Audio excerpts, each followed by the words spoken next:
Hello and welcome back to the Bliss Bean. School has started, and with 3 weeks of school under my belt, I thought it would be a good time to share what my organizational system is for this school year. It's more or less the same every year, but different classes mean slightly different systems, and hopefully by watching this you'll be inspired and hopefully get some ideas for how to organize your own schoolwork. So this is my pencil case. I got this at Target a year ago, and it was probably like lighter and less stained last year, especially on the inside, but it's still usable and I like how simple it is, so I'm just gonna keep using it. I have a bad habit of leaving things in my pencil case and then it gets overstuffed, so I'm trying to keep it minimal this year. I've got mechanical pencils, a Sharpie pen, which is my favorite kind of pen, whiteouts, Post-its, earplugs for when I need to focus, and just 2 highlighters which I use for highlighting things in my school planner, which I'll talk about later. I talked about my pencil case in my What's in My Backpack post that I did on my blog a couple of days ago maybe. So if you're interested in what else I have in my backpack, you can check that out. But in this video, I'm going to move on to how I organize my materials for each of my classes. My first hour is an independent study, so I don't actually need anything, but I always try to plan what I'm going to get done during that hour. It's just a really good time to knock some stuff off of my to-do list so I don't have as much to do when I get home. Second hour is challenges and adventures, which is kind of like a gym class, except it's survival skills, rope climbing, and things like that. You do actually have to take notes in that class, but it's not a lot, so I didn't want to get a whole notebook. I'm just using a folder where I can keep handouts, and then I use loose leaf paper to take notes on. Third class, AP Lit, which is not lit. I don't really like it. So I knew for AP Lit I would need a notebook, but I wasn't sure how much I would need. Classes like this are often very unpredictable, and I didn't want to buy a notebook and then not use 3/4 of it. So I got a 3-subject notebook that I'm splitting between 3 classes. If one class needs a lot of paper, then I can start to use paper from another section. Hopefully that'll help me waste as little paper as possible. So in AP Lit, we're expected to read books and do critical reading journals, which is a very vague term for just writing things down as you're reading. So the way I decided to organize it was I have sections for character lists, summaries, quotes, questions, and vocab. And since I didn't know how many pages to dedicate to each section, I'm just adding pages as I go, and I use different color highlighters to like mark which pages are summaries and which pages are vocab. I also have a folder for handouts. One pocket is for old papers and things I might have to reference later, and the other section is for things that I'm currently using, for example, rubrics for projects that I'm working on currently. We're going to be reading a lot of books this year. Right now we're reading Candide by Voltaire, and so the way I mark my place is I have a big post-it for whatever page I need to get to, whether the teacher assigns a page or it's just a personal goal.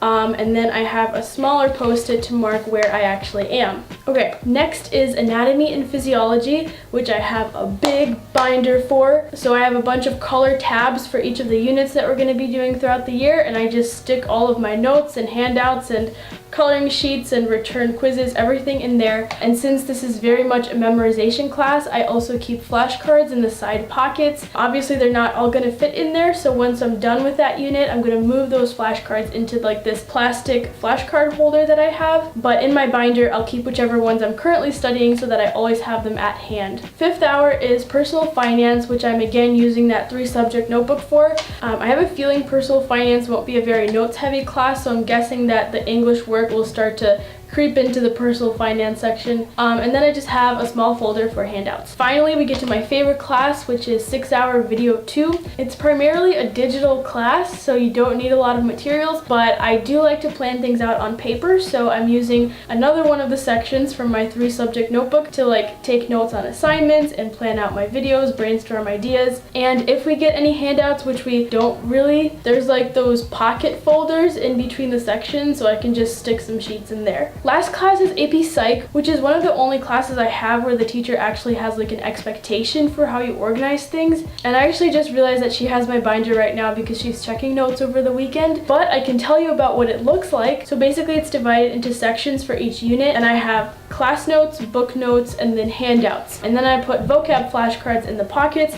And as I mentioned before, once I'm done with those flashcards, I move them into my flashcard holder so that they don't take up room in my binder. And that's it. As for note-taking system specifically, I feel like my notes are pretty simple. I use a pencil, I use bullet points. For headers, I use all caps and then I underline, what else? Oh, for vocab terms, I underline the vocab term and then I put equals definition. I don't know if there's anything else I can say about it. I'm not really into like those super artsy notes simply because I think it takes too long and it personally doesn't help me that much. So I like to keep my notes nice and simple. Okay, so since school these days is definitely very like intertwined with the digital world, I thought it was important to mention how I use like Google Drive and my laptop to also help me stay organized for school. So Google Drive is a godsend. I don't know how I would have survived in school in the pre-Google Drive days. I mean, can you imagine having to like work with a group and email files back and forth, not be able to collaborate on them, and have to like carry things around on flash drives? That sounds like a struggle. So Google Drive just makes everything so easy.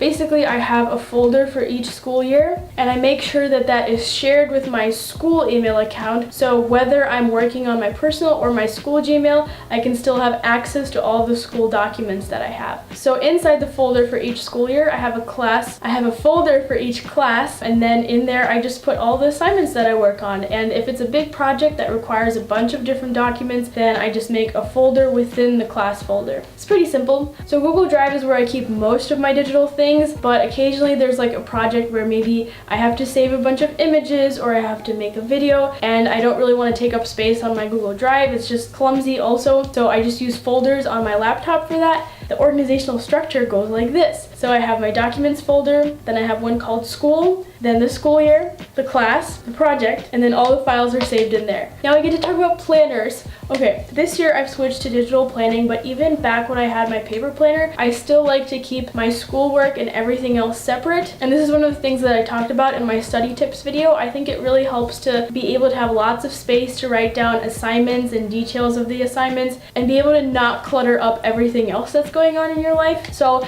I use the planner that my school gave me. It's organized by hours, which is super helpful. When I write down homework, I just write it down with a black pen because then I cross it out in pencil and I like to still be able to see what was written underneath it. This is what I use those blue and yellow highlighters for. So when I have a test or a quiz, I write it in black pen, but then I go over it in blue highlighter so that it stands out. And then if I have a reminder, like if I have to go to a different classroom on a certain day, or if I want to remind myself that I'm going to have a work day in class, then I can write that in and mark that with yellow highlighter because I just want to separate it from the homework.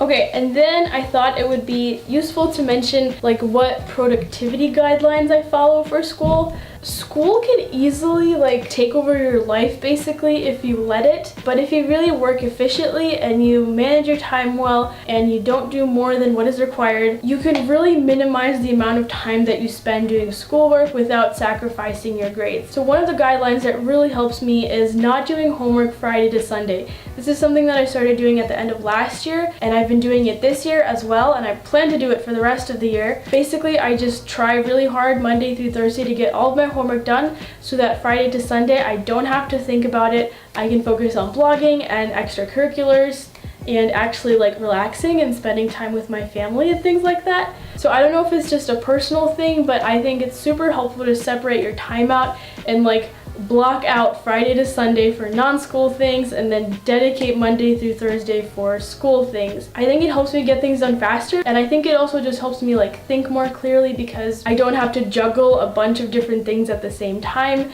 So once the weekend comes, I basically just forget about school. Just kidding, you can never forget about school. And then another guideline that I have for myself is just trying to get done as much as I possibly can during class. And something that helps me is writing a little to-do list at the beginning of every class to remind me of like questions I might have to ask the teacher, papers I have to turn in, assignments I have to finish, things like that. When I have a little list to look at, it really motivates me and I want to get through it as fast as I can so that I don't have a lot to do at home. I talked about this this in my study tips video, and I mentioned that I like to use my boogie board because I can just write things and press a button to erase them instead of wasting a bunch of paper. So if you're interested in that, I'll put the link to where you can buy a boogie board in the description. Alright, that's it. That's basically how senior year is going to work. So as I mentioned a couple of times in this video, I do have like a study tips video. I also have a bunch of blog posts on tips for just general studying, but also studying for AP exams and finals. I also plan on making more videos like this in the future. So if you found this helpful, please make sure to like and subscribe and turn on notifications, pretty please, so that you don't miss other videos that I do on the topics of school and productivity in general. Thank you for watching this, and I'll see you next time. Bye!